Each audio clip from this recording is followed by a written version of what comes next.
DK Shivakumar ವಿರುದ್ಧ ಮತ್ತೆ ಗುಡುಗಿದಂತಹ ನಿಖಿಲ್. ಡಿಕೆಶಿ ದುರಹಂಕಾರ ದರ್ಪದ ಮಾತು ಬಹಳ ದಿನ ನಡೆಯೋದಿಲ್ಲ. ಮಿಸ್ಟರ್ ಡಿಕೆ ಶಿವಕುಮಾರ್ ಸಾಹೇಬ, ನಿನ್ನ ಸ್ಟೇಟಸ್ ಬಗ್ಗೆ ಚರ್ಚೆ ಬೇಡ.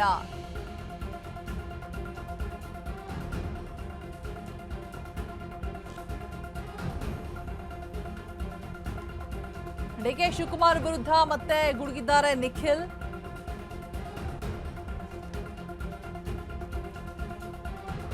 ಎರಡ್ 2028ಕ್ಕೆ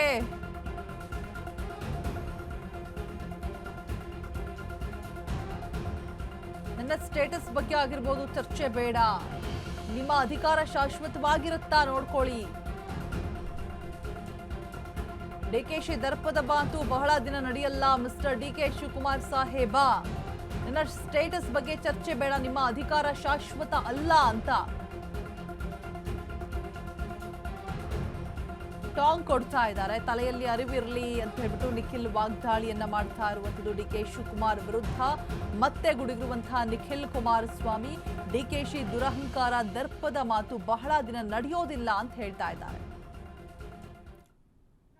ಈ ದುರಹಂಕಾರದ ಮಾತು, ದರ್ಪದ ಮಾತುಗಳು ಬಹಳ ದಿನ ನಡೆಯೋದಿಲ್ಲ. ಮಿಸ್ಟರ್ ಡಿಕೆ ಶಿವಕುಮಾರ್ ಸಾಹೇಬ ಅರ್ಥ ಮಾಡ್ಕೊಳ್ಬೇಕು. ನನ್ನ ಸ್ಟೇಟಸ್ ಬಗ್ಗೆ ಪ್ರಶ್ನೆ ಮಾಡ್ತಕ್ಕಂಥದ್ದು ಬೇಡ. ಅಧಿಕಾರ ಯಾವನಿಗೂ ಶಾಶ್ವತ ಅಲ್ಲ. 28ಕ್ಕೆ ಮಾಜಿ ಆಗ್ತಾರೆ ಮಿಸ್ಟರ್ ಡಿಕೆ ಶಿವಕುಮಾರ್. ತಲೆಯಲ್ಲಿ ಅರಿವಿರಲಿ. ಈ ದುರಹಂಕಾರದ ಮಾತು, ದರ್ಪದ ಮಾತುಗಳು ಬಹಳ ದಿನ ನಡೆಯೋದಿಲ್ಲ. ಮಿಸ್ಟರ್ ಡಿಕೆ ಶಿವಕುಮಾರ್ ಸಾಹೇಬ ಅರ್ಥ ಮಾಡ್ಕೊಳ್ಬೇಕು. ನನ್ನ ಸ್ಟೇಟಸ್ ಬಗ್ಗೆ ಪ್ರಶ್ನೆ ಮಾಡ್ತಕ್ಕಂಥದ್ದು ಬೇಡ. ಅಧಿಕಾರ ಯಾವನಿಗೂ ಶಾಶ್ವತ ಅಲ್ಲ. 28ಕ್ಕೆ ಮಾಜಿ ಆಗ್ತಾರೆ ಮಿಸ್ಟರ್ ಡಿಕೆ ಶಿವಕುಮಾರ್. ತಲೆಯಲ್ಲಿ ಅರಿವಿರಲಿ. ಈ ದುರಹಂಕಾರದ ಮಾತು, ದರ್ಪದ ಮಾತುಗಳು ಬಹಳ ದಿನ ನಡೆಯೋದಿಲ್ಲ. ಮಿಸ್ಟರ್ ಡಿಕೆ ಶಿವಕುಮಾರ್ ಸಾಹೇಬ ಅರ್ಥ ಮಾಡ್ಕೊಳ್ಬೇಕು.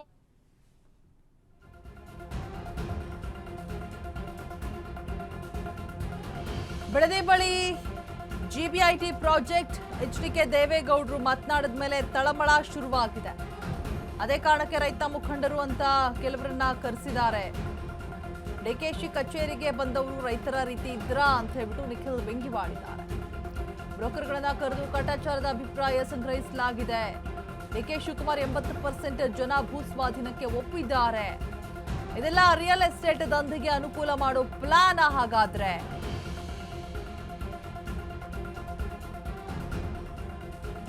ಬಿಡದಿ ಬಳಿ ಜಿಬಿಐಟಿ ಪ್ರಾಜೆಕ್ಟ್ ಮಾಡೋಕೆ ಹೊರಟಿದ್ದಾರೆ. ಎಚ್ಡಿ ದೇವೇಗೌಡರು ಮಾತನಾಡಿದ ಮೇಲೆ ತಳಮಳ ಶುರುವಾಗಿದೆ ಅಂತ ಹೇಳ್ತಾ ಇದ್ದಾರೆ.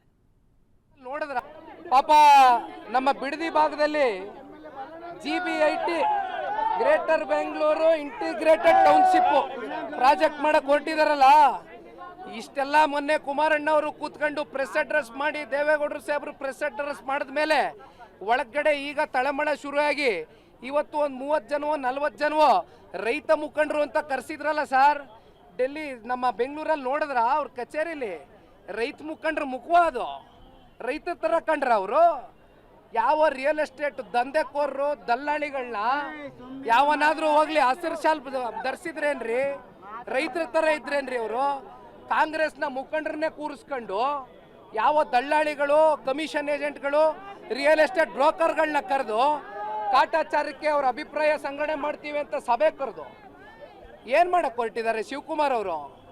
80% ಜನ ರೈತರು ಒಪ್ಕೊಬಿಟ್ಟವ್ರಂತೆ ಲ್ಯಾಂಡ್ ಅಕ್ವಿಸಿಷನ್ಗೆ. ಏನ್ ಬಂದಿದ್ಯೇನಪ್ಪ ಸಾಹೇಬ? ಮೈಕೈ ಒದರ್ಕೊಂಡು ಕೆಳಗಡೆ ಇಳಿದ್ಬಾ. ಸಣ್ಣ ರೈತರ ಕತೆ ಏನಾಗಿದೆ? 10 ಗುಂಟೆ, 15 ಗುಂಟೆ, 20 ಗುಂಟೆ ಜಮೀನನ್ನ ಇಟ್ಕೊಂಡು ಹೈನುಗಾರಿಕೆ ಮಾಡ್ಕೊಂಡು ಕೊನೆಗೆ ಗೌರವಿತವಾಗಾದ್ರೂ ಹಸುನೋ ಕುರಿನೋ ಮೇಕೆನೋ ಸಾಕೊಂಡು ಜನ ಅಲ್ಲಿರ್ತಕ್ಕಂಥ ಸಣ್ಣ ರೈತರು ಬದುಕ್ತಾವ್ರೆ. ಅವ್ರ ಹೊಟ್ಟೆಗೆ ಕನ್ನ ಹಾಕೋದು ಬೇಡ. ಪಾಪ ನಮ್ಮ ಬಿಡದಿ ಭಾಗದಲ್ಲಿ GBIT greater Bengaluru integrated township project ಮಾಡಕ್ ಹೊರಟಿದಾರಲ್ಲ.